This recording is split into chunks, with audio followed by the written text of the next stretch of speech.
Witcher fanfiction, short story, The First Time.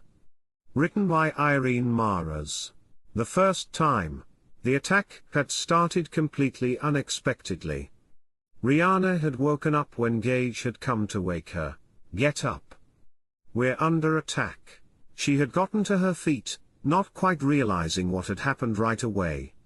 But she wasn't given time to understand. Riana crashed back first into something. She took a few steps forward and turned.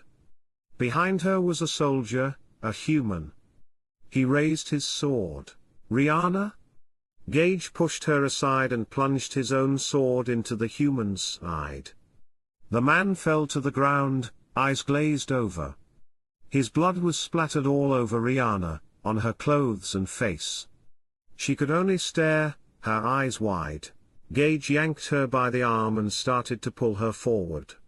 When they reached the edge of the woods, he pushed Riana forward. Run. Riana took a few fumbling steps backwards, then turned and ran. She didn't know where she was going.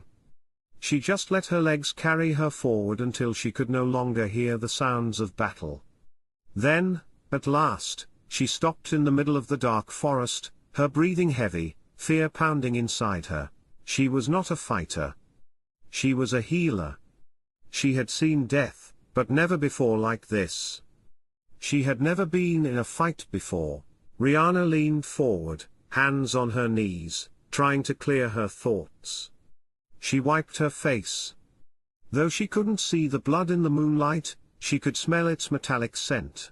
Suddenly, she heard it. A shudder behind her. Riana spun around.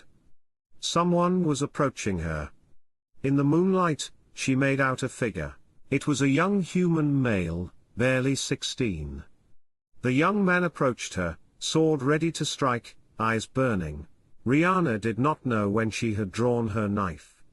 She couldn't remember the moment when the man, no, the boy, had raised his weapon to strike, nor could she remember how she had plunged her knife into his ribs. She only remembered his face when he realized he was dying. Riana remembered how the sword had fallen from his dazed hands and how he had fallen to his knees. And Riana remembered how she had wrapped her arms apologetically around the young man, cradling him in her arms until the life had gone. When she finally returned to the camp, the battle was over. But nothing was the same. For the first time, she had killed someone. Avallac'h had seen battlefields before. He had seen them with different eyes than those who fought in the middle of them. He had never known the chaos, the panic coursing through his veins that made soldiers take up their weapons and strike before they thought.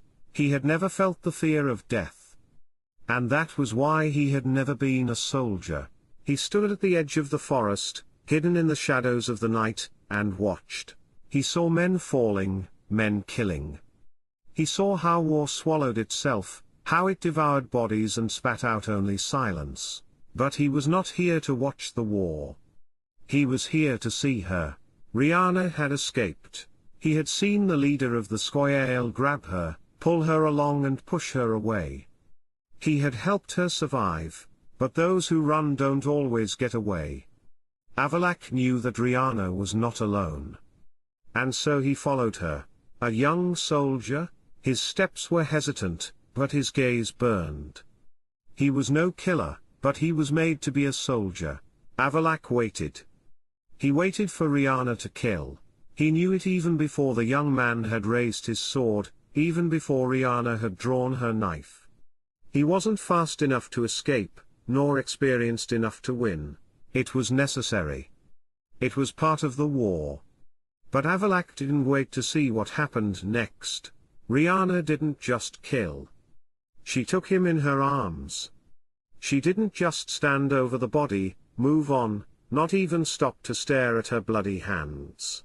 She held her breath, wrapped her arms around the dying man and lulled him, as if forgiveness could negate the blood work. Why? Avallac'h did not understand. He had seen elves and men kill each other 1,000 times. But he had never seen anyone take the one they had just killed into their arms. This woman was too soft for war. But she was too strong to be just a healer. Avallac'h turned. He had seen enough.